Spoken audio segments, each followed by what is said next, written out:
Hello everyone. मित्रों, हमने RPSC second grade शिक्षक भर्ती के प्रथम प्रश्न पत्र के लिए मॉडल पेपर के ऊपर अध्ययन की शुरुआत कर चुके हैं। तो सभी दोस्त वीडियो को लाइक कर दें और चैनल को सब्सक्राइब कर लें। इससे जो पहले क्लास हुई थी उसमें हमने सेकंड ग्रेड शिक्षक भर्ती के छठे मॉडल पेपर के 50 क्वेश्चन हल कर चुके हैं। आप वो भी क्लास देखें, जिसका लिंक मैं डिस्क्रिप्शन बॉक्स में डाल दूंगा। आप वो क्लास मित्रों जरूर देखें। आज हम छठे मॉडल पेपर के बचे हुए 50 क्वेश्चनों पर चर्चा करने जा रहे हैं, तो आप सभी दोस्तों को भी जोड़ लें। मित्रों, ये सारे मॉडल पेपर आपके सिलेबस अकॉर्डिंग ही करवाए जा रहे हैं। मैं आपके लिए परीक्षा से पहले 20 से 30 मॉडल पेपर इसी यूट्यूब चैनल पर करवा लेके आऊँगा। आप मेरे साथ जुड़े रहें। नमस्कार, मैं राजेंद्र सभी का स्वागत करता हूं कलाम सिविल सर्विस यूट्यूब चैनल में। सभी दोस्त एक बार वीडियो को लाइक कर दें तथा अपने दोस्तों तक शेयर कर दें।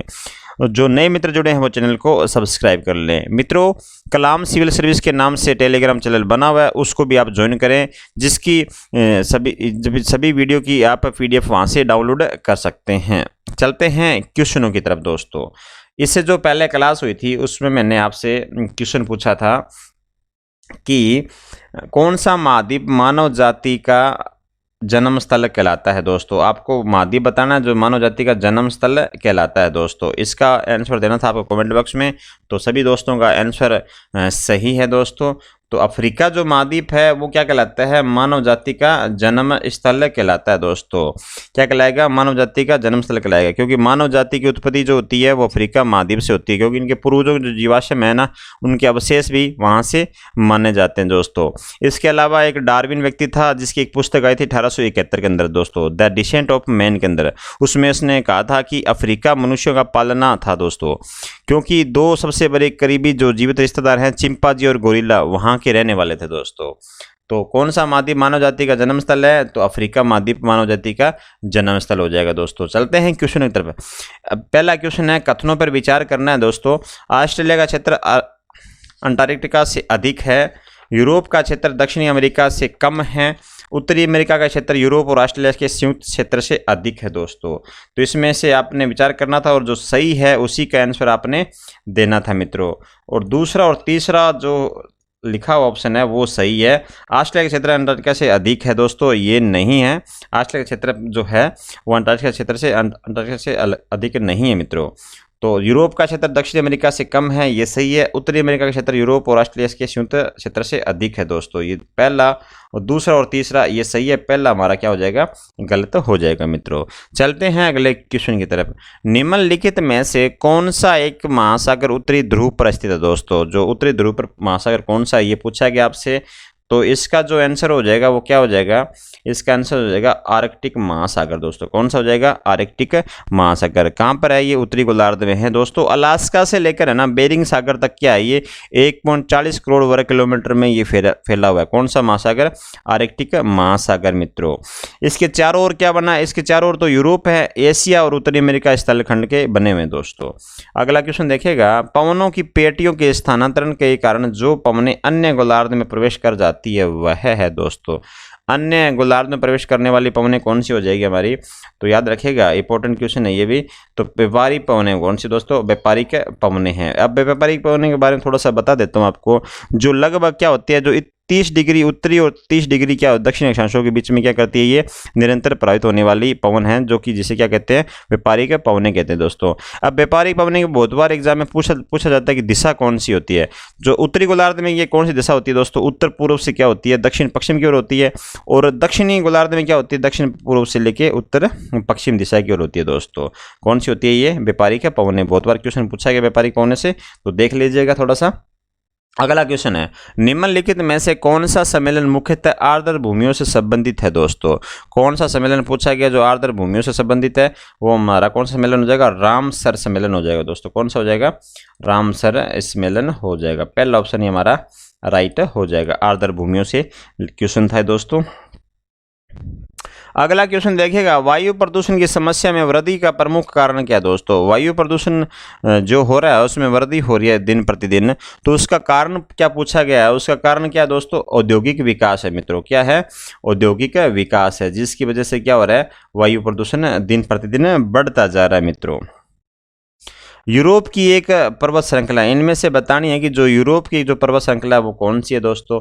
तो यूरोप की पर्वत श्रृंखला कौन सी हो जाएगी दोस्तों, आल्पस हो जाएगी दोस्तों। कौन सी हो जाएगी, आल्पस पर्वत कहाँ की पर्वत श्रृंखला हो जाएगी, यूरोप की एक पर्वत श्रृंखला दोस्तों। आल्पस की सबसे ऊंची चोटी जो है ना, माउंट जो ब्लैक है वो कहाँ पर है, वो फ्रांस के अंदर है मित्रों। कहाँ पर है, फ्रांस के अंदर है, याद कर लीजिएगा दोस्तों। और रॉकी जो पर्वत है ना, ये रॉकी पर्वत कहाँ पर है, ये उत्तरी अमेरिका में। जो एंडीज पर्वत है दोस्तों, ये एंडीज पर्वत कहाँ पर है, ये है अपने दक्षिण अमेरिका में, जो कि सबसे लंबी पर्वत श्रृंखला है एंडीज, याद कर लीजिएगा। और हिमालय आपको पता ही है दोस्तों। अगला क्वेश्चन देखिएगा, अफ्रीका जो महाद्वीप है में प्रवाहित होने वाली सबसे लंबी नदी कौन सी है। अफ्रीका महाद्वीप में पूछा गया है सबसे लंबी नदी, तो अफ्रीका महाद्वीप में सबसे लंबी नदी कौन सी हो जाएगी, नील नदी हो जाएगी मित्रों। कौन सी हो जाएगी, नील नदी हो जाएगी, अफ्रीका महाद्वीप में प्रवाहित होने वाले सबसे नदी है। ये क्या करती है, विक्टोरिया झील से लगाकर युगांडा, सूडान तथा मिस्र में बहते हुए भूमध्य सागर में गिरती है मित्रों। कहाँ गिरती है, ये अंत में भूमध्य सागर में गिरती है। इस नदी पर क्या है, मिस्र में आसवान बांध बना हुआ है। ये बहुत बार एग्जाम पूछा जाता है कि आसवान जो बांध है कौन सी नदी पे बना हुआ है, तो नील नदी पे बना हुआ है दोस्तों। कौन सी नदी पे बना हुआ है, नील नदी पे। एक ब्लू नील और एक सफेद नील है, ये इसकी प्रमुख सहायक नदियां हैं। बहुत बार पूछा जाता है ब्लू नील और सफेद नील किसकी सहायक नदियां हैं, तो वो नील नदी की सहायक नदियां हैं मित्रों। अगला क्वेश्चन देखिएगा, निम्नलिखित में से कौन सा सही सुमेलित है। इनमें से बताना है जो सुमेलित है और नदी दे रखी है और एक सहायक नदी दे रखी है दोस्तों। तो सही जो है ना, सही हमारा ऑप्शन कौन सा हो जाएगा, वो हो जाएगा महानदी दोस्तों। कौन सा हो जाएगा, महानदी। महानदी की जो सहायक नदी है वो हंसदो नदी है दोस्तों। कृष्णा की प्राणहिता नहीं है, गोदावरी की मुसी नहीं है, तापी की ऊंग नदी नहीं है दोस्तों। ये तीनों गलत हैं और सही कौन सा हो जाएगा हमारा, महानदी की सहायक नदी कौन सी है, हंसदो नदी हो जाएगी दोस्तों। कौन सी हो जाएगी, हंसदो नदी। अब महानदी की बात कर लेते हैं दोस्तों, कहाँ से निकलती है ये छत्तीसगढ़ में जो अमरकंटक की जो श्रेणी है वहाँ से निकलती है दोस्तों। कहाँ से निकलती है, वहाँ से निकलती है और उड़ीसा में बहते हुए बंगाल की खाड़ी में जाती है दोस्तों। इस नदी पर सबसे बड़ा बांध बना हुआ है हीराकुंड बांध दोस्तों। बहुत बार एग्जाम पूछा जाता है हीराकुंड बांध कौन सी नदी पर बना हुआ है, तो याद कर लीजिएगा महानदी के ऊपर बना हुआ दोस्तों। इसकी जो सहायक नदियाँ बता देता हूँ कौन सी है, एक तो ईब हो जाएगी, एक मोंड हो जाएगी, एक हंसदो हो जाएगी दोस्तों, ठीक है।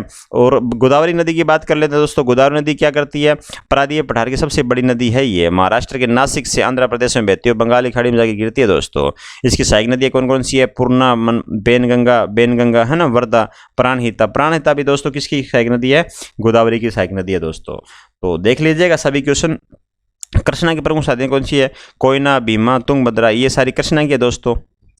अगला क्वेश्चन देखिएगा, 1954 में भारत ने किस देश में से मित्रता व व्यापार की संधि जिसकी प्रस्तावना पंचशील के सूत्र रखे गए हैं दोस्तों। तो ये क्वेश्चन पूछा गया पंचशील सिद्धांत से पूछा गया क्वेश्चन दोस्तों। तो कौन से देश के साथ पंचशील समझौता हुआ था हमारा, तो वो चीन के साथ हुआ था दोस्तों। किसके साथ हुआ था, वो चीन के साथ में हुआ था मित्रों। ये क्वेश्चन भी आपका इंपॉर्टेंट बन जाता है मित्रों। अब मैं बात कर लेता हूँ शांति सह अस्तित्व के 5 सिद्धांत थे दोस्तों, जिसे पंचशील सिद्धांत भी कहते हैं मित्रों। अब ये हुआ कब था, देखिएगा भारत की तरफ से करने वाले कौन थे, पंडित जवाहरलाल नेहरू थे। और उनकी तरफ से कौन थे, चीन की तरफ से चाउ एन लाई थे दोस्तों। कौन थे, चाउ एन लाई थे। 29 अप्रैल 1954 को ये समझौता होता है मित्रों। अगला देखिएगा, निम्नलिखित में से कौन सा भारतीय राज्य म्यांमार के साथ अंतर्राष्ट्रीय सीमा साझा नहीं करता दोस्तों। ये पूछा गया जो भारत का ऐसा कौन सा राज्य जो म्यांमार के साथ सीमा निर्धारित नहीं करता दोस्तों। तो म्यांमार के साथ सीमा निर्धारित नहीं करता। अब बता देता हूँ कौन कौन से राज्य हैं जो म्यांमार के साथ सीमा बनाते हैं। पहले तो उनकी बात कर लेते हैं। तो एक तो अरुणाचल प्रदेश हो जाता है दोस्तों जो सीमा बनाता है। एक हमारा कौन सा जाएगा, मिजोरम भी हो जाता है दोस्तों, मिजोरम भी हो जाएगा और म्यांमार भी हो जाएगा। और कौन हो जाता है, मणिपुर भी होता है दोस्तों। कौन सा होता है, मणिपुर भी होता है, एक होता है नागालैंड दोस्तों। ये जो 4 राज्य हैं जो म्यांमार के साथ सीमा हमारी निर्धारित करते हैं दोस्तों, है ना, जो निर्धारित करते हैं दोस्तों। अब ये 4 राज्य यहाँ फैले हुए। तो ये 4 राज्य किसके साथ बनाते हैं सीमा, म्यांमार के साथ। अब बात कर लेते हैं त्रिपुरा की दोस्तों। जो त्रिपुरा राज्य है ना, ये बांग्लादेश का सीमा बनाता है दोस्तों, याद कर लीजिएगा। त्रिपुरा राज्य किसके साथ बनाता है, ये बांग्लादेश के साथ सीमा बनाता है। तो म्यांमार के साथ नहीं बनाता, तो नहीं पूछा गया दोस्तों। त्रिपुरा इसका राइट आंसर हो जाएगा मित्रों। वर्णावरण में सर्वाधिक वृद्धि 2019 से 21 तक वाला राज्य कौन सा दोस्तों। वर्णावरण में सर्वाधिक वृद्धि पूछी गई आपसे। तो सर्वाधिक वृद्धि कहाँ होती है, आंध्र प्रदेश में होती है मित्रों। कहाँ होती है सबसे सर्वाधिक वृद्धि, आंध्र प्रदेश में होती है। वो भी कितने, 647 वर्ग किलोमीटर है दोस्तों वर्णावरण में पूरा। ऑल इंडिया में दोस्तों। तो आंध्र प्रदेश इसका सर्वाधिक वर्दी वाला राज्य हो जाएगा मित्रों। अगला क्वेश्चन देखिएगा, भारत की सबसे कम अंतर्राष्ट्रीय सीमा किस देश से बनती है? सिंपल क्वेश्चन है, एग्जाम में पूछा जा सकता है दोस्तों। भारत की सबसे कम अंतर्राष्ट्रीय सीमा किस देश के साथ लगती है? तो सर्वाधिक सीमा पहले बता देता हूं मैं। सर्वाधिक जो सीमा लगती है भारत की किसके साथ लगती है? वो लगती है बांग्लादेश के साथ लगती है दोस्तों। किसके साथ लगती है? बांग्लादेश के साथ लगती है मित्रों। तो बांग्लादेश सर्वाधिक है और सर्वाधिक सबसे कम है वो हो जाएगा हमारा कौन सा? अफगानिस्तान हो जाएगा मित्रों। कौन सा हो जाएगा सर्वाधिक? और सर्वाधिक जो सबसे कम है कौन सा हो जाएगा? अफगानिस्तान हो जाएगा। इसकी भी सीमा क्या लगती है? अप्रत्यक्ष लगती है दोस्तों। कौन सी लगती है? प्रत्यक्ष नहीं लगती है हमारे भारत के साथ में, अप्रत्यक्ष सीमा लगती है। और वो भी कितनी लगती है? 106 किलोमीटर समथिंग लगभग, है ना, इतनी लगती है दोस्तों। अगला क्वेश्चन देखिएगा, अगला क्वेश्चन आपकी स्क्रीन के ऊपर, भारत की मानसून प्रक्रिया नियंत्रित होती है दोस्तों। जो भारत की जो मानसून प्रक्रिया वो किस नियंत्रित होती है? देश जेट स्ट्रीम के द्वारा, तापमान की दशाओं के द्वारा, चक्रवातों के द्वारा, सामुद्रिक धाराओं के द्वारा दोस्तों। जो भारत की मानसून प्रक्रिया वो किससे नियंत्रित होगी दोस्तों? वो होगी तापमान की दशाओं द्वारा होती है दोस्तों। किसकी होती है? तापमान की दशाओं के द्वारा क्या होती है? भारत की मानसून प्रक्रिया नियंत्रित होती है हमेशा, देख लीजिएगा। अब कथन और कारण दे रखे हैं, देखिएगा कथन, देखिएगा क्या लिखा है। भारत की जलवायु उष्णकटिबंधीय मानसून की तरह है दोस्तों। और कारण क्या है? भारत उष्णकटिबंधीय अक्षांशों के बीचों बीच अवस्थित है दोस्तों। तो देख लीजिएगा इसका जो कथन जो है ना, वो कथन तो सही है दोस्तों। क्या है? कथन सही है मित्रों। और लेकिन कारण क्या है हमारा? कारण ये गलत है मित्रों। क्या है ये? कारण गलत है। भारत उष्णकटिबंधीय अक्षांशों के बीचों बीच अवस्थित नहीं है मित्रों। कथन हमारा सही है, तो सी नंबर ऑप्शन हमारा सही हो जाएगा। अगला क्वेश्चन देखेगा, निम्नलिखित नदियों में से किस से अधिक प्रदूषण भार के कारण जैविक मरुस्थल कहा जाता है दोस्तों? तो जैविक मरुस्थल पूछा गया, कौन सी नदी को कहा जाता है? तो जैविक मरुस्थल किसको कहा जाता है? तो वो हो जाएगी हमारी कौन सी नदी हो जाएगी? वो हो जाएगी हमारी दामोदर नदी हो जाएगी। कौन सी नदी हो जाएगी दोस्तों? दामोदर नदी। अब मैं दामोदर नदी के बारे में थोड़ा सा बता देता हूँ आपको। तो इसका आंसर हो जाएगा दामोदर नदी। अब दामोदर नदी देखिएगा उद्गम कहाँ से होता है? छोटा नागपुर जो पठार है वहां से इसका उद्गम होता है दोस्तों। यह नदी है ना भ्रंश घाटी से होकर बहती है। कहाँ से बहती है? यह नदी भ्रंश घाटी से होकर बहती है दोस्तों। अब ये क्या करती है? कोलकाता में कहाँ मिलती है? दक्षिणी में के अंदर क्या करती है? हुगली नदी है जो, उसमें मिल जाती है दोस्तों। इसकी कुल लंबाई 592 किलोमीटर है दोस्तों। कितनी है? 592 किलोमीटर है दोस्तों। और गिरिडीह और दुर्गापुर जो है ना इसके बीच में पड़ता है, जिसकी वजह से क्या होता है? इसमें प्रदूषित हो जाती है नदी दोस्तों। क्या हो जाती है? प्रदूषित हो जाती है। और क्या करती है ये? जिसकी वजह से क्या कहलाती है? जैविक मरुस्थल भी कहलाती है दोस्तों। और इसे बंगाल का शोक भी कहते हैं। ये भी थोड़ा सा आपका इंपॉर्टेंट क्वेश्चन यहाँ से भी बन जाता है दोस्तों। अगला क्वेश्चन देखिएगा, निम्न में से किस दल को राष्ट्रीय राजनीतिक दल की मान्यता नहीं है मित्रों? तो राष्ट्रीय दल की मान्यता कौन से दल को नहीं है मित्रों? देखिएगा पहले अपन बात कर लेते हैं जिसको मान्यता प्राप्त है। भारतीय कम्युनिस्ट पार्टी को मान्यता है दोस्तों, भारतीय जनता पार्टी को भी है, भारतीय कांग्रेस पार्टी को भी है। राष्ट्रवादी जो कांग्रेस है इसको मान्यता नहीं है मित्रों। तो नहीं पूछा गया, तो एक नंबर ऑप्शन हमारा सही हो जाता है। अगला क्वेश्चन देखिएगा, राष्ट्रीय राजनीतिक दल के रूप में मान्यता प्राप्त करने के लिए एक राजनीतिक दल को कितने राज्य में लोकसभा चुनाव में 2% मत प्राप्त करने चाहिए दोस्तों? कितने राज्यों में करने चाहिए 2%? तो वो हो जाएगा आपका कौन सा हो जाएगा? 3 राज्यों में इनको मत प्राप्त करने चाहिए। कितने प्रतिशत? 2% दोस्तों।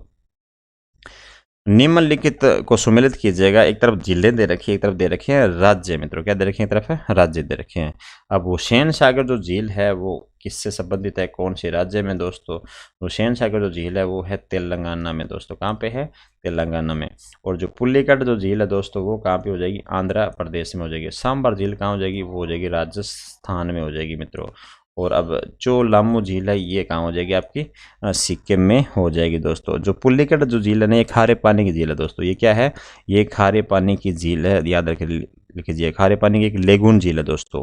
इसके क्या है? इसमें श्री हरिकोटा द्वीप इसी पर स्थित है दोस्तों। वो तो पूछा जाता है श्री हरिकोटा द्वीप किस झील के किनारे स्थित है? तो पुलिकट झील के अंदर दोस्तों। कहाँ पर है? पुलिकट है। यहाँ सतीश धवन उपग्रह केंद्र यहाँ भी स्थित है दोस्तों। उपग्रह केंद्र है जो सतीश धवन है वो यहाँ पे है। और जो चोलामू झील है, इस चोलामू झील की बात कर लेते हैं। ये कहाँ पर है? ये है सिक्किम में दोस्तों। भारत की सबसे ऊंची झील है कौन सी? चोलामू झील है। भारत की सबसे ऊंची झील है चोलामू। यहाँ से तीस्ता नदी का उद्गम होता है। कहाँ से? चोलामू झील से। अगला देखिएगा, निम्नलिखित भारत के उपराष्ट्रपतियों में से कौन से निर्विरोध निर्वाचित हुए दोस्तों। अब पूछा गया, ये राष्ट्रपति दे रखे हैं सारे दोस्तों, 4 दे रखे हैं आपके सामने राष्ट्रपति। अब ये पूछा गया आपसे कि कौन कौन से राष्ट्रपति हैं जो निर्विरोध हुए हैं दोस्तों। अब मैं बात कर लेता हूँ पहले, सबसे पहले राधा कृष्ण की दोस्तों। जो राधा कृष्ण थे 1952 से लेके 1962 तक ये उपराष्ट्रपति के रूप में काम करते हैं दोस्तों। इन्हीं के जन्म के दिवस के रूप में अपन क्या बनाते हैं, शिक्षक दिवस मनाते हैं 5 सितंबर को दोस्तों। तो ये भी याद थोड़ा सा ध्यान रखिएगा। और 1954 में से भारत रत्न से मिला था दोस्तों। अब बात कर लेता हूँ बीटी जत्ती के दोस्तों। जो बीटी जत्ती है ना, ये भारत के उपराष्ट्रपति थे दोस्तों। इनका कार्यकाल कब होता है, 31 अगस्त 1974 से 30 अगस्त 1979 दोस्तों। 1979 तक इनका कार्यकाल रहता दोस्तों। अब बात कर लेते हैं और कौन कौन सा था। हिमायतुल्लाह दोस्तों। जो हिमायतुल्लाह थे ये भारत के प्रथम कार्यवाहक राष्ट्रपति थे दोस्तों, और भारत के 6ठे निर्विरोध राष्ट्रपति थे दोस्तों। एक तो ये मिल गया हमें। और वीवी गिरी तो थे दोस्तों, देखिए वीवी गिरी भारत के 4थे राष्ट्रपति थे 1969 से 1974 के मध्य दोस्तों, और इन्हें भारत रत्न से सम्मानित किया गया दोस्तों। इसका जो आंसर हो जाएगा एस राधाकृष्णन, ये निर्विरोध थे, और दो है हिमायतुल्लाह दोस्तों, हिदायतुल्लाह दोस्तों। 1 और 3 दोस्तों, ये C नंबर ऑप्शन हमारा सही हो जाएगा। ये निर्विरोध चुने गए थे दोस्तों। अब अगला क्वेश्चन देखिएगा, 1935 के अधिनियम की मुख्य विशेषता क्या। जो 1935 था भारत शासन अधिनियम 1935, उसकी विशेषता पूछी गई आपसे। तो उसकी विशेषता क्या थी दोस्तों, उसकी संघात्मक शासन उसकी विशेषता थी मित्रों। क्या थी, संघात्मक शासन। अगला देखिएगा, दिल्ली मुंबई औद्योगिक कॉरिडोर का कितना प्रतिशत हिस्सा राजस्थान से गुजरेगा दोस्तों। ये पूछा गया, जो दिल्ली मुंबई जो कॉरिडोर है उसका कितना प्रतिशत हिस्सा राजस्थान से गुजरेगा। अब बात कर लेते हैं, जो दिल्ली मुंबई जो औद्योगिक जो कॉरिडोर है, ये दादरी जो दोस्तों उत्तर प्रदेश के अंदर है, वहाँ से प्रारंभ होगा, और जो राजधानी अपनी दिल्ली, वहाँ से निकलते हुए हरियाणा में और राजस्थान में, गुजरात में, MP और महाराष्ट्र के जवाहरलाल नेहरू पोर्ट तक जाएगा दोस्तों। कहाँ तक जाएगा, महाराष्ट्र के जवाहरलाल नेहरू पोर्ट तक जाएगा। इसकी जो कुल लंबाई है दोस्तों राजस्थान में, तो वो हो जाएगी 39% राजस्थान में हो जाएगी, और हरियाणा अपने गुजरात में दोस्तों 38 हो जाती है दोस्तों। गुजरात में कितनी हो जाएगी, 38 हो जाएगी। राजस्थान में कितनी, 39 हो जाएगी। भारत ने पंचशील सिद्धांतों की घोषणा की थी दोस्तों। भारत ने पंचशील सिद्धांतों की घोषणा कब करी थी, भारत और चीन की संधि थी दोस्तों। ये पंचशील जो सिद्धांत था भारत और चीन के मध्य था दोस्तों। 1954 के बीच की बात है दोस्तों। 29 अप्रैल 1954 को इस संधि पे हस्ताक्षर होते हैं मित्रों। अगला क्वेश्चन देखिएगा, निम्नलिखित में से कौन सी एक रबी की फसल है दोस्तों। अब बात कर लेते हैं रबी की फसल, खरीफ की फसल और जायद की फसल दोस्तों। जो रबी की बात कर लेते हैं, रबी की फसलें कौन कौन सी होती है। जो रबी की फसलें कौन सी होती है, जो अभी बोई जा रही है। गेहूं, जो चना, मटर, सरसों, मसूर, राई, अलसी, अरहर, मसूर, ये सारी किसकी हैं, ये रबी की फसलें हैं। और खरीफ की फसलें कौन सी होती हैं, चावल होती है, ज्वार, बाजरा, मक्का, मूंग, मोठ, उड़द, मूंगफली, गन्ना, ये कपास, ये किसकी है, सारी ये खरीफ की फसलें होती हैं मित्रों। जायद की फसलें कौन सी होती है, तरबूज, ककड़ी, खीरा और भिंडी, ये क्या होती है, जायद की फसलें होती हैं। तो अब पूछा गया कौन सी रबी की फसल है दोस्तों। रबी की फसल कौन सी हो जाएगी, रबी की फसल हो जाएगी दोस्तों कौन सी, सरसों हो जाएगी दोस्तों। कौन सी हो जाएगी, सरसों। बाकी क्या है, खरीफ की फसलें हैं मित्रों ये सारी। उपभोक्ता कीमत सूचकांक पर आधारित मुद्रास्फीति की दर बढ़ती है यदि क्या दोस्तों, यदि बैंक दर कम कर दी जाए तो दोस्तों। क्या कर दी जाए, बैंक दर कम कर दी जाए तो। पहला ऑप्शन इसका राइट हो जाएगा। काम के अधिकार का वर्णन कहाँ दिया गया दोस्तों। ये क्वेश्चन इंपॉर्टेंट है। काम का अधिकार पूछा गया है, कहाँ पे दिया गया है। तो काम का जो अधिकार है दोस्तों कहाँ दिया गया है, वो दिया गया है राजनीति के निर्देशन सिद्धांत में दोस्तों। बात कर लेते हैं इसको किस नाम से पुकारते हैं दोस्तों। ये जो नीति निर्देश तत्व है उनमें दिया गया काम का अधिकार दोस्तों। अब देखेगा नीति निर्देश तत्व है जो भाग 4 में है दोस्तों। अनुच्छेद 36 से लेके 51 तक ये है दोस्तों सारे नीति निर्देश जो तत्व है हमारे। अनुच्छेद 39 जो क्या लिखा हुआ है उसमें लिखा हुआ है समान न्याय और निःशुल्क दोस्तों विधिक सहायता, समान कार्य के लिए समान वेतन की व्यवस्था, ये 39 क्या के अंदर लिखा हुआ है। अब बात कर लेते हैं अनुच्छेद 41 में क्या लिखा हुआ है, कुछ दशाओं में काम, शिक्षा और लोक सहायता पाने का अधिकार, ये बात भी लिखी है। अनुच्छेद 42 में क्या लिखा है, काम की न्याय संगत और मानवोचित दशाओं का तथा प्रसूति सहायता का उपखंड उपबंध करता है दोस्तों। ये सारे काम के जो काम के अधिकार हैं दोस्तों ये नीति निर्देश तत्व में ये लिखे हुए हैं दोस्तों। अगला क्वेश्चन देखिएगा, भारतीय संविधान की कौन सी अनुसूची दल बदल विरोधी कानून से संबंधित है दोस्तों? जो भारतीय कानून की कौन सी है, भारतीय संविधान के अंदर कौन सी सूची है जो दल बदल को दर्शाती है दोस्तों? तो दल बदल को 10वीं अनुसूची दोस्तों कौन सी है? 10वीं अनुसूची दल बदल से संबंधित हो जाएगी हमारी 10वीं अनुसूची। किस संवैधानिक संशोधन ने राष्ट्रपति को अपने मंत्री परिषद के परामर्श अनुसार कार्य करने को अनिवार्य बना दिया दोस्तों? कौन सा संविधान संशोधन था जो राष्ट्रपति को अपने मंत्री परिषद के परामर्श के अनुसार कार्य करने को अनिवार्य बनाया था मित्रों? तो कौन सा हो जाएगा? संविधान संशोधन 42वां संविधान संशोधन हो जाएगा, जो क्या करता है, कब हुआ था? 1976 में दोस्तों। 42वां संविधान संशोधन 1976 में क्या होता है? राष्ट्रपति को अपने क्या करता है? मंत्री परिषद के परामर्श अनुसार कार्य करने को अनिवार्य बना दिया। अर्थात क्या होता है, इसका मतलब क्या होता है दोस्तों? इस अधिनियम के अंदर क्या था निर्धारित किया गया था दोस्तों, इसके अंदर में राष्ट्रपति क्या करेगा? मंत्री परिषद एवं उसके प्रमुख जो प्रधानमंत्री है उसकी सलाह के अनुसार कार्य करेगा दोस्तों। ये 42वें संविधान संशोधन 1976 के अंदर हुआ था दोस्तों। संविधान की 11वीं अनुसूची में पंचायत से संबंधित हैं दोस्तों। तो पंचायत से संबंधित 11वीं अनुसूची है मित्रों। 11वीं अनुसूची किससे संबंधित है? पंचायती राज से संबंधित है। उसमें पूछा गया कितने मद हैं, तो कितने मद हैं दोस्तों? 29 कार्य दिए गए पंचायती राज संस्थाओं को दोस्तों। कितने दिए गए? 29 मद दिए गए हैं। भारत की प्रभुता, एकता और अखंडता की रक्षा करने और उसमें अक्षुण्ण रखने के मूल कर्तव्य को किस स्थान पर रखा गया दोस्तों? तो कौन से स्थान में? पहले, दूसरे, तीसरे और चौथे के अंदर दोस्तों कौन से में रखा गया? देखिएगा, अपन बात कर लेते हैं मूल जो कर्तव्य है उसकी बात कर लेता हूं दोस्तों। भारतीय संविधान के अंदर जो मूल कर्तव्य भाग 4 कै के अंदर है दोस्तों। कहाँ पे है? 4 कै के अंदर है। ये कहाँ से? अनुच्छेद 51 कै के अंदर है। ये देखिएगा, इसमें क्या है, कितने अधिकार हैं इसके? 11 मूल कर्तव्य दोस्तों। कितने मूल कर्तव्य हैं? 11 मूल कर्तव्य हैं। और जो तीसरा मूल कर्तव्य में उल्लेख किया कि प्रत्येक नागरिक का यह कर्तव्य है कि भारत की प्रभुता, एकता, अखंडता की रक्षा करने और अक्षुण्ण बनाए रखेगा दोस्तों। तो ये कौन से में के अंदर है? मूल कर्तव्य में, तीसरे मूल कर्तव्य में ये हमारा हो जाएगा दोस्तों। इसका आंसर हो जाएगा तीसरा में। विभिन्न आर्थिक क्षेत्रों को मल्टी मॉडल कनेक्टिविटी प्रदान करने के उद्देश्य से भारत में प्रधानमंत्री गति शक्ति राष्ट्रीय महायोजना कब शुरू की गई दोस्तों? तो कब शुरू की गई थी दोस्तों? ये अक्टूबर 2021 को शुरू करी गई थी दोस्तों। कब की थी? 2021 को शुरू की गई थी। अगला क्वेश्चन देखिएगा। अभी ये सारे क्वेश्चन शिक्षा मनोविज्ञान से शुरू हो गए दोस्तों। निम्न में से कौन सा अभिवर्ती का कार्य है दोस्तों? अहम का बचाव, मूल्य की अभिव्यक्ति या समायोजन का कार्य है, या उपरोक्त सभी दोस्तों? निम्न में से कौन सा अभिवर्ती का कार्य है दोस्तों? तो अहम का जो बचाव है वो भी है इसका कार्य, मूल्यों की अभिव्यक्ति है दोस्तों, और समायोजन का कार्य ये भी है। तो इसका आंसर हो जाएगा डी, उपरोक्त सभी क्या है? अभिवर्ती के कार्य है मित्रों। अब देखेगा, ब्रॉनफेन ब्रेनर के जैव पारिस्थितिकीय प्रतिमान के अनुसार युद्ध निम्नलिखित में से किस तंत्र के शामिल किया जा सकता है दोस्तों? जो युद्ध है वो युद्ध निम्नलिखित में से किस तंत्र में शामिल किया जा सकता है?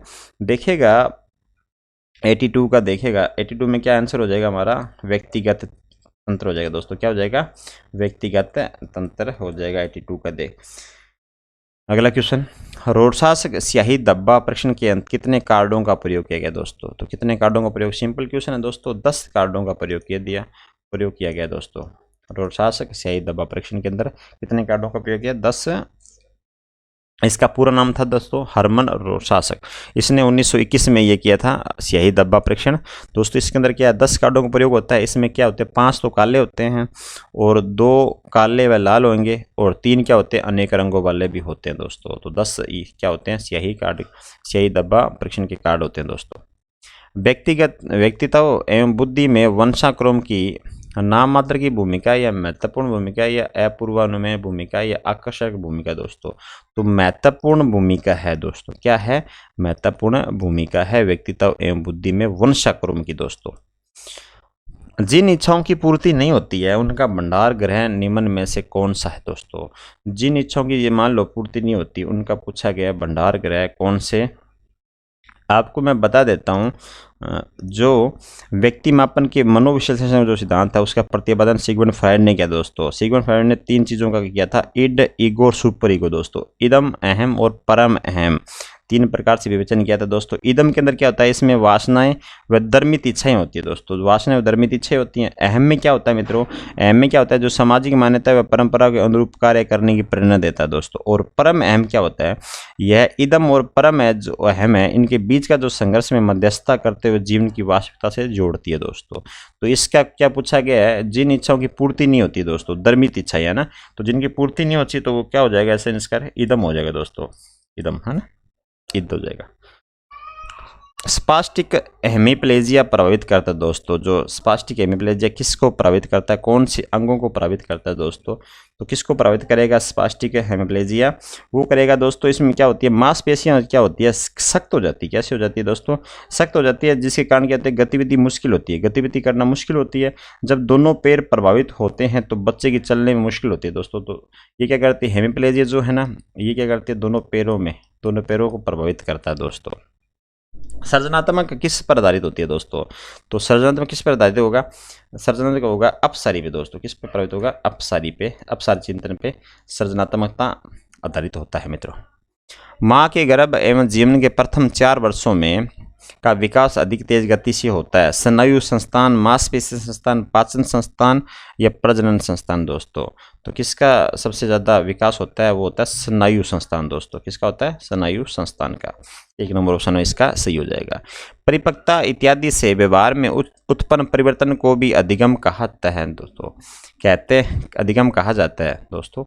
इसका जो आंसर हो जाएगा नहीं कहा जाता दोस्तों, नहीं कहा जाता।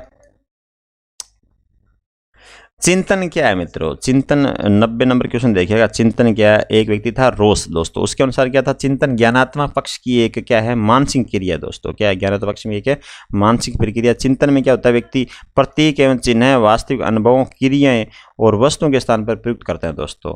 तो इसका जो आंसर हो जाएगा वो क्या हो जाएगा, प्रतीकों का चयन करता है दोस्तों, प्रतीकों का प्रयोग करता है मित्रों। पहला ऑप्शन सही हो जाएगा। अगला क्वेश्चन देखेगा, व्यवहारवाद के जनक कौन है मित्रों, व्यवहारवाद के जनक पूछा गया आपसे। अब व्यवहारवाद की बात कर लेते हैं दोस्तों। एक व्यक्ति था वॉटसन, सुना होगा नाम आपने, तो वॉटसन थे व्यवहारवाद के जनक दोस्तों। वॉटसन क्या थे, व्यवहारवाद के जनक थे। वॉटसन ने 1913 में एक था जॉन हॉपकिंस विश्वविद्यालय दोस्तों, उसमें व्यवहारवाद की शुरुआत करी थी दोस्तों। ये विश्वविद्यालय भी पूछा जाता है, तो इसको भी देख लीजिएगा थोड़ा सा।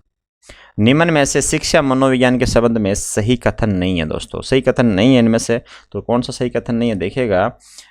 शिक्षा मनोविज्ञान अध्यापक को विद्यार्थियों की विशेषता और उनके विकास का ज्ञान प्रदान करता है दोस्तों, पहला सही है। शिक्षा मनोविज्ञान अध्यापक को विद्यार्थियों की व्यक्तित्व विभिन्नता को समझने में सहायता करता है, बिल्कुल करता है साहब। और शिक्षा मनोविज्ञान अध्यापक उचित अध्यापन विधि के चयन में सहायता नहीं करता दोस्तों, ये सहायता करता है मित्रों। और शिक्षा मनोविज्ञान के अध्यापक विद्यार्थियों के मूल्यांकन करने में सहायता प्रदान करता है दोस्तों, ये सही है। तो इसमें पूछा गया कथन नहीं है, संबंध नहीं है जिसका, तो सी नंबर ऑप्शन हमारा सही हो जाएगा मित्रों।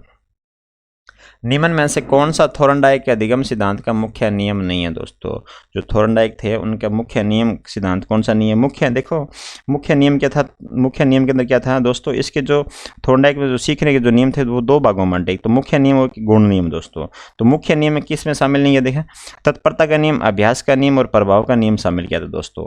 तो किसका शामिल नहीं है मुख्य नियम के अंदर, तो मुख्य नियम बहु अनुक्रिया नियम, ये दोस्तों इसमें शामिल नहीं है दोस्तों। पहला ऑप्शन हमारा सही हो जाएगा मित्रों, पहला ऑप्शन सही हो जाएगा। वर्तमान में मनोविज्ञान का मुख्य कारण क्या है दोस्तों, वर्तमान में मनोविज्ञान का मुख्य कारण क्या है, तो वर्तमान मनोविज्ञान का मुख्य कारण क्या है, व्यवहार है दोस्तों। क्या है, व्यवहार है मुख्य कारण मनोविज्ञान का, पहला ऑप्शन सही हो जाता है मित्रों। टोलमैन के सिद्धांत में अभिप्रेरक क्या दोस्तों, देखिए क्या प्राणी को सीखी गई अनुक्रिया को दोहराने के लिए बाध्य करता दोस्तों, ये तो नहीं है। अभिप्रेरक क्या है, यह निर्धारित करता है कि प्राणी किस उद्दीपक पर ध्यान देगा दोस्तों, ये सही हो जाएगा हमारा। क्या हो जाएगा, यह निर्धारित करता है कि प्राणी किस उद्दीपक पर ध्यान देगा, ये अभिप्रेरक है टोलमैन के अनुसार दोस्तों। निम्न में से कौन सा अधिगम स्थानांतरण का प्रकार है दोस्तों, कौन सा अधिगम पूछा गया जो स्थानांतरण का प्रकार है, तो कौन सा हो जाएगा, ये सारे हो जाएंगे दोस्तों, सकारात्मक स्थानांतरण, नकारात्मक स्थानांतरण और शून्य स्थानांतरण दोस्तों। अब बात कर लेते हैं सकारात्मक स्थानांतरण कौन से होते हैं। तो जब पूर्व में कोई चीज़ सीखी होती है और बाद में क्या करती है, सीखे जाने वाली क्रिया को बढ़ाती है दोस्तों, वो क्या कहलाती है, वो सकारात्मक स्थानांतरण कहलाती है। और नकारात्मक स्थानांतरण क्या कहलाती है दोस्तों, जब पूर्व में कोई चीज़ सीखी है मान लो, है ना, और बाद में वो क्या होती है उसमें कोई वो सीखी गई है उसमें हानि हो जाती है मान लो, है ना, तो हानि हो जाती है वो क्या हो जाती है, नकारात्मक स्थानांतरण होती है दोस्तों। अब शून्य स्थानांतरण क्या होता है, जब पहले कोई सीखी है चीज़ है और बाद में कोई सीखी गई चीज़ पर कोई प्रभाव नहीं पड़ता है तो क्या होती है, शून्य स्थानांतरण होती है दोस्तों। इसका जो आंसर हो जाएगा तो प्रकार ये तीनों प्रकार हो जाएंगे, डी नंबर ऑप्शन हमारा सही हो जाता है। सामान्य तथा विशिष्ट बालक सिद्धांत का प्रतिपादन किया था दोस्तों। सामान्य तथा विशिष्ट बालक का जो सिद्धांत का प्रतिपादन किसने किया था, वो किया था आपके स्पीरमैन ने किया था दोस्तों। किसने किया था, स्पीरमैन ने किया था। बी नंबर आंसर सही हो जाएगा इसका। निम्न में से असत्य कथन बतलाइएगा। असत्य कथन बतलाना है हमें, तो देखिए कौन सा असत्य कथन है। बुद्धि सभी प्राणियों में एक समान होती है मित्रों, सही बात है। बुद्धि का विकास शारीरिक विकास के साथ एक खास उम्र तक चलता है दोस्तों। एक खास उम्र तक विकास होता है दोस्तों बुद्धि का। बुद्धि के निर्माण में कई कारकों का योगदान होता है दोस्तों, ये सही है। बुद्धि का विकास आजीवन दोस्तों, आजीवन नहीं होता बुद्धि का विकास दोस्तों, तो ये डी नंबर ऑप्शन हमारा सही हो जाएगा, जो सत्य कथन में छांटना था दोस्तों। गोल्टन ने बुद्धि को माना है दोस्तों। गोल्टन ने बुद्धि को क्या माना है, तो गोल्टन ने जो बुद्धि को क्या माना है, जन्मजात क्षमता माना है दोस्तों। क्या माना है, जन्मजात क्षमता माना है गोल्टन के अनुसार दोस्तों। अंतिम क्वेश्चन है, हिपोक्रेटस के अनुसार व्यक्तित्व है दोस्तों। हिपोक्रेटस के अनुसार क्या है, हिपोक्रेटस दोस्तों क्या है, कफ वाले प्रवृत्ति वाले होते हैं दोस्तों व्यक्तित्व, काले पित्त वाले होते हैं, अधिक रुधिर वाले होते हैं दोस्तों। तो इसका आंसर हो जाएगा डी, उपयुक्त सभी हो जाएगा दोस्तों। आज का ये क्वेश्चन देखेगा, रियो ग्रांडे नदी सीमा बनाती है दोस्तों। जो रियो ग्रांडे नदी है वो कौन से देशों के बीच की सीमा बनाती है, तो इस क्वेश्चन का आपको आंसर देना कमेंट बॉक्स में। क्लास कैसी लगी, क्वेश्चनों का स्तर कैसा था, तो उसका भी आप जवाब दे सकते हैं कमेंट बॉक्स में। और वीडियो को लाइक कर दें और चैनल को सब्सक्राइब कर लें और टेलीग्राम चैनल को भी ज्वाइन कर लें, जिसकी पीडीएफ वहाँ से आप डाउनलोड कर सकते हैं मित्रों। Thank you so much.